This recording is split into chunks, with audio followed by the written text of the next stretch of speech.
Come, let us sit and try to relate. Because now, more than ever, we must show discipline, tolerance, and production to build a strong and better nation.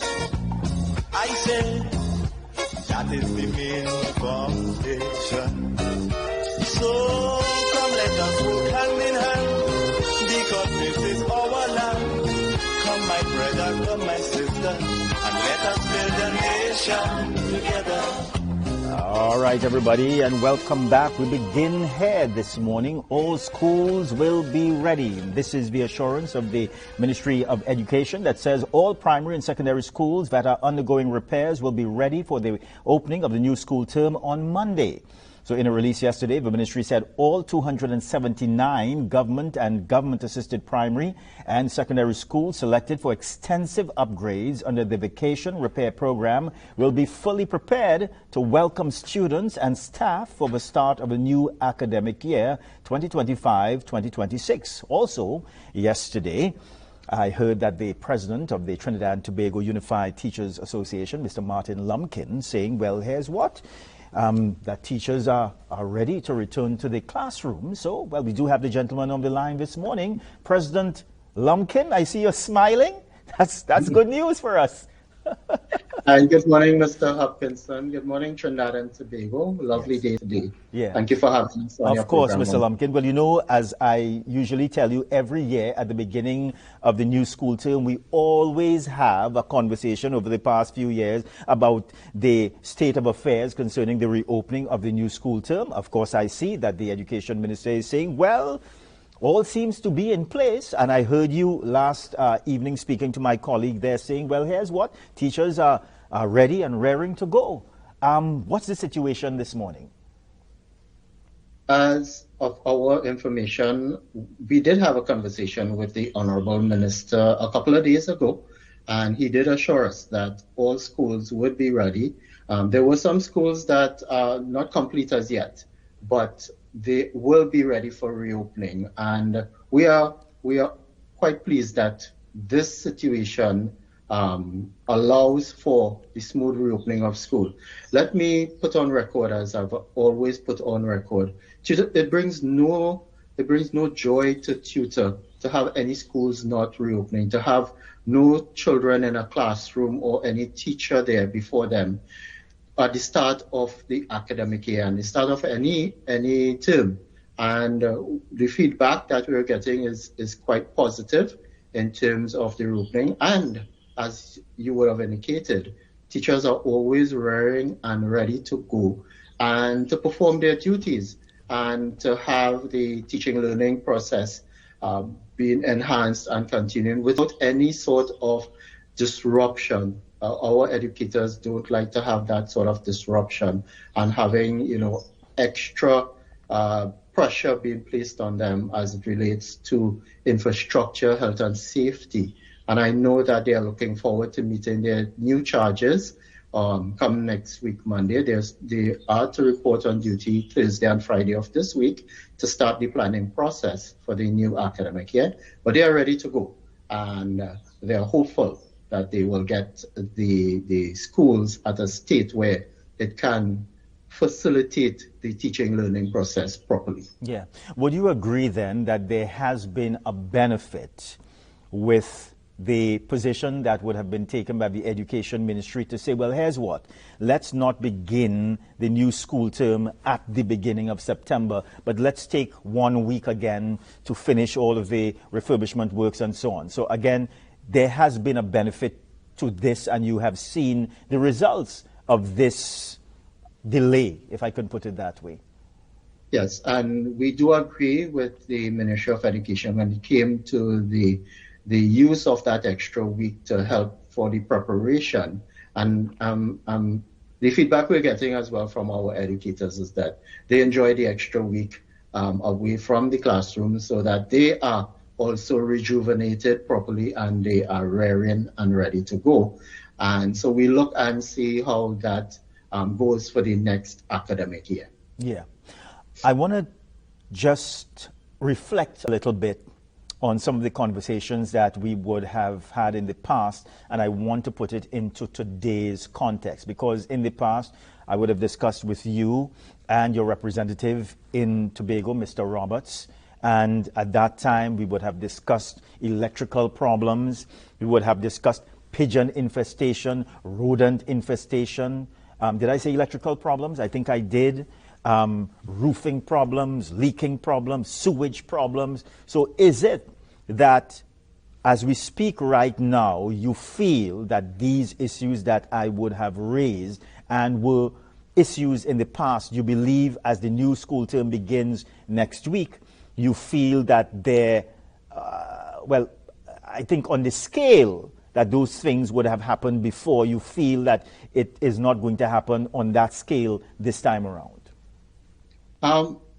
The feedback we have gotten from our Tobago counterparts, one, there were approximately 60 of our educators who did not receive their pay on time, and it's due to a glitch at the division, and we're very hopeful that that would be rectified as quickly as possible. It is not a great number, however, anyone who not getting their salaries on time, having, making and having the expectation of getting their salary would be, a bit uneasy. So we're hopeful that the division will rectify that as quickly as possible. Ttuta did attempt to get information as it relates to repairs and infrastructure in Tobago, and we got responses from 21 of our schools, and of the 21, 12 indicated that no repairs were completed or done at the time when we got the information, which was earlier this week. As you know, there's a different arrangement between the Ministry of Education and the Division of Education. We would appreciate that the division has been attempting to address the infrastructure issues, and they themselves would have indicated lack of or not enough economic stimulation in terms of that area. So we will monitor in terms of our Tobago counterparts, and ascertain whether it is such that there will not be a reopening at the school. We didn't get any indication, but the repairs at 12 of our schools were not done or completed. Let's talk about a major development that is about to also take place, Mr. Lumpkin. So one of the major issues in the past was the refurbishment of schools. We see where the Education Ministry is trying to deal with that. Of course, the proof is going to be in the pudding next week when classes resume. But another major development that has happened, and as I said, is about to happen with this new government, is the issue of school security. And I know that the police commissioner would have spoken about it. I know the education minister would have spoken about it. I know the Homeland Security minister would have spoken about it. But I don't know if people, and when I say people, I don't know that teachers are still clear as to what is going to happen with these high-risk schools that have been identified, where police officers are going to be assigned to deal with school violence there. You think that teachers understand what is going to happen, principals, students, and even parents? How is this program going to roll out? Ttuta was invited to a meeting yesterday with the Ministry of Education. Unfortunately, I was not able to attend. My industrial relations officer, Mr. Brooms, attended. He hasn't been able to give me a full update as to what took place. It was more of a sensitization meeting yesterday. We are asking for documents in terms of this particular policy of the Ministry of Education, so that we can get a clear sense of how the ministry intends to implement and going forward. We are hopeful that this is not a long-term issue, that it is in the short term to bring some semblance of stability in the schools and have what is in place, the school safety, health and safety officers, the school security, deans at the secondary school. And mind you, there may be the time where we should have deans at primary schools as well, and may have to have schools health and safety officers at primary schools as well, because we have them at the secondary schools, and they play a great part, a pivotal part when it comes to the discipline and assisting the administration and the school when it comes to discipline and in terms of keeping that discipline within the school. We understand that there are vacancies for health and safety officers at the secondary school. So we're also hopeful, coming out of the discussions with the Ministry of Education, that these vacancies will be filled as well too. One of the concerns that we have, and we will continue to relate to the Ministry of Education, is when you have these persons as special reserve police officers, who do they report to? Who can instruct them when they are in the compound? Because they are employed by the Ministry of Homeland Security now, or whichever other organization, and they will take instructions from their seniors when they're in school. Who gives them the instructions? Who can they report to? Is it an external person, or is it going to be the principal who is in charge of the compound? That's just one of it, but we look forward. Any initiative that will bring a sense of calm, that will bring security at the schools, we are willing to support, but we need to see what the policy entails and what their duties will be on the compound. Yeah. And the reason why I would have asked that question, Mr. Lumpkin, because you have been an educator for so many years now, but you know that the country, teachers, students, everyone, stakeholders in education, have been trying to deal with this problem of school violence for a number of years. And there was the narrative years ago, well, here's what. We do not want to deal with this situation with a big stick approach, because we do not want to treat students, children, as criminals, in spite or despite that some of them have been involved in criminal activities, right? Whether it is gang activities, whether it is drug activities, we know what the situation is. But there has always been a problem of how is this going to impact the child mentally and physically. And I get the impression that the authorities, and I'm really basing this on what the Prime Minister would have said, that the country is fed up with this situation, and it would also seem that there was no other choice at this time but to deal with the way in which they are about to deal with it.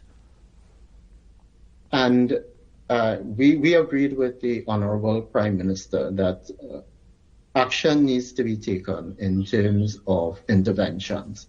And you're quite right as well, too, in terms of the big stick or the tough, those hard interventions. But there needs to be also the soft interventions as well. And if we are ready to tackle the issue of crime, criminality, violence, and indiscipline, we have to get to the root cause of the situation. We are just treating with symptoms right now. We are not dealing with the root causes. And Ttuta has been on the record stating that this needs to be handled in a multi-pronged approach, not just in terms of policing. We shouldn't reach to the point of having policing going to the courts and then to the penal system. Intervention should be before that. And it's so we're looking at the community, as we have always said. The school is a microcosm of the community. It's a reflection of the community. Years gone by, the school was shaded and insulated from what was taking place. But we're seeing that it's been infiltrated by the negative influences in the community. So we have to deal with that in the community, in the homes going forward. So it's not just government and governmental institutions. Everyone has a part to play. The faith-based organization, NGOs, community-based organizations. And we have to start from there going forward. And dealing with those who are affected already, we have to deal with as well. And I want to say as well to the Ministry of Education has embarked on reviewing the school's code of conduct and discipline matrix.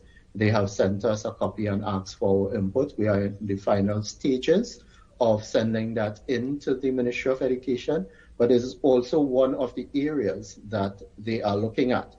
But one of the other areas we feel the ministry should be putting a lot of emphasis on, and we have always said this, is the Student Support Services Division.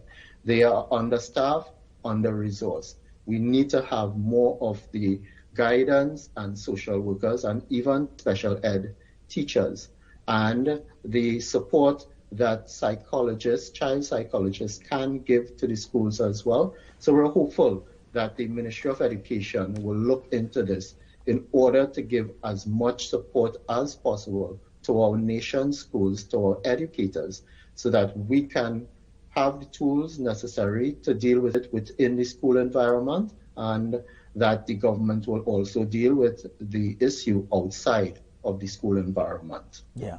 Another area that has been of concern to many, Mr. Lumpkin, is the school curriculum.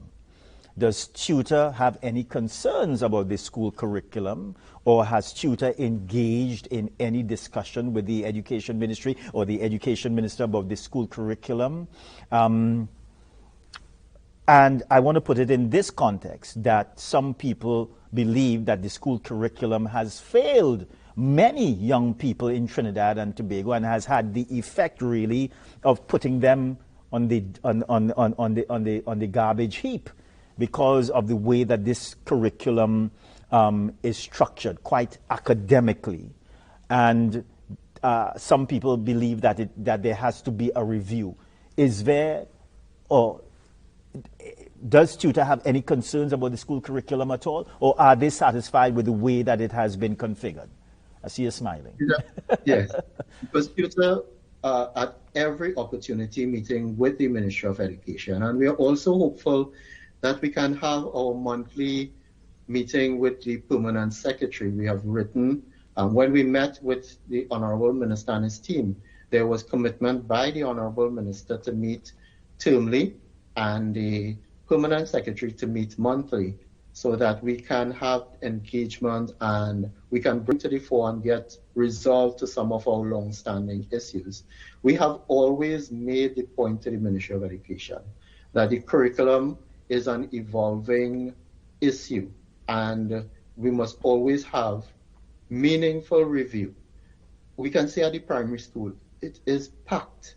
The number of subjects that the educators at the primary school has to deliver, it's roughly about 15 or 16.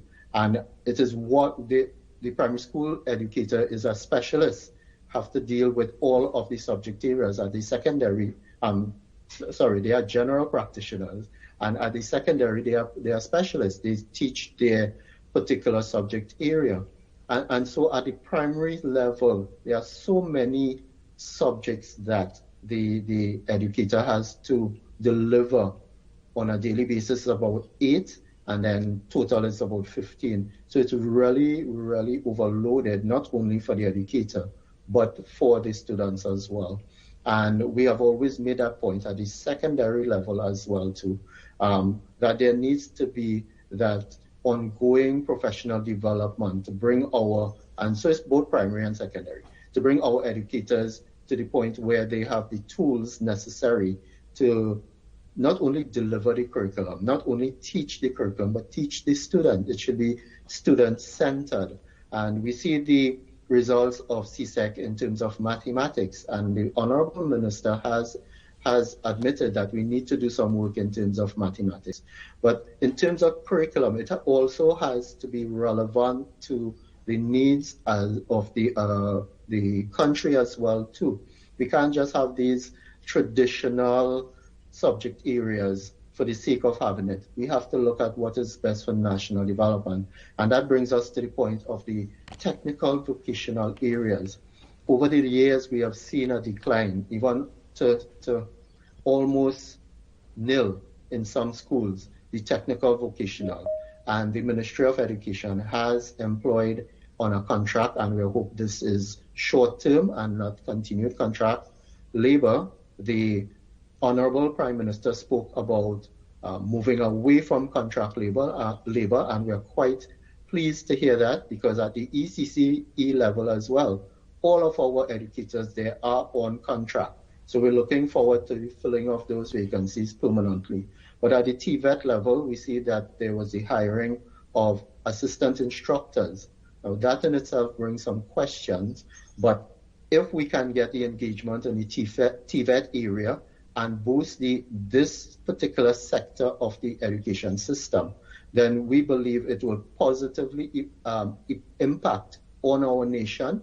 And there are a number of students I know who are crying out to go into this area of the technical vocational, and the opportunities are not there for them. Yeah. Mr. Lumpkin, is there a need for a review of SEA? My position is, Mr. Lumpkin, is that there should be, or students, or there should be continuous assessment of the child over the years, and maybe at the end of that period, an assessment would be done based on these assessments over the years. I think it is unfortunate, I think it is troubling and disappointing that on that day of SEA, what that student does on that day is going to affect the student for the rest of that student's life. And if it is, that student was nervous on that day, if that student was sick on that day, if that student didn't have a good night, I think it is really negating the good work that that student would have done over the years. That's my position. All right? I don't know if you have a similar position. How, as I said, is there a need for a review of this thing called SEA? Ttuta has been on the record calling for such because of the nature you would have explained. It's a high-stake examination for a preteen or a student going into teenage years. And it not only affects the students, it affects the parents, and it affects the educators as well too. Schools are judged by the performance of their students at SEA, which is quite unfortunate. We feel that should not be the metric to judge a school, or to have them, become more aware of what they need to do to improve in terms of teaching and learning. And as you said, this high stakes examination, which is summative, it brings a lot of angst. And the proper way should be a formative way of approaching. In the past, we would have had the continuous assessment component of the SEA, but which still focused on the examination, given the majority of the marks, and it was still a high stake. It still continues to be a high stake examination. If we speak about universal education and we speak about transitioning from primary to secondary, there must be a better way in order to have these students go from primary into secondary. Now, I am not discounting those who perform creditably and highly at the SEA, and they should be encouraged based on their academic prowess. However, what about the students who cannot manage or who is not academically inclined? We cannot continue to leave them out of the matrix and out of the whole picture. And we are hopeful that this Honorable Minister of Education, who has been in the education system, albeit at the secondary, but is aware of the education system and what is necessary, that there is going to be change. And let me say as well, a couple of years ago, roughly 3 years ago, the then Honorable Prime Minister, Dr. Keith Rowley, he had a investigation. He had a committee look at the SEA, headed by Dr. Delisle, or Professor Delisle. And that report is in the office of the Prime Minister. And we're hoping that it can be revealed, it will be revealed to Parliament, well, to Cabinet and to Parliament, and the recommendations for going forward. Ttuta was part of that discussion. However, we had to sign a non-disclosure document, so we cannot reveal. The person who represented Ttuta cannot even reveal to, I was not president at the time. Yes. And the person cannot even report to me what took place because of that non-disclosure.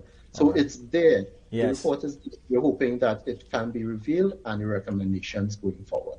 Yeah. Mr. Lumpkin, it's always a pleasure speaking with you. Thank you for this discussion this morning.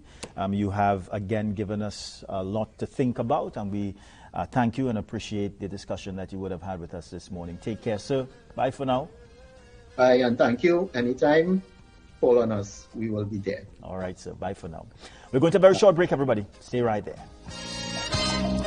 Remember, the key to success is working hard. For our country, we must have regard. Forget all your differences, let we start to build. And onward to progress we surely will.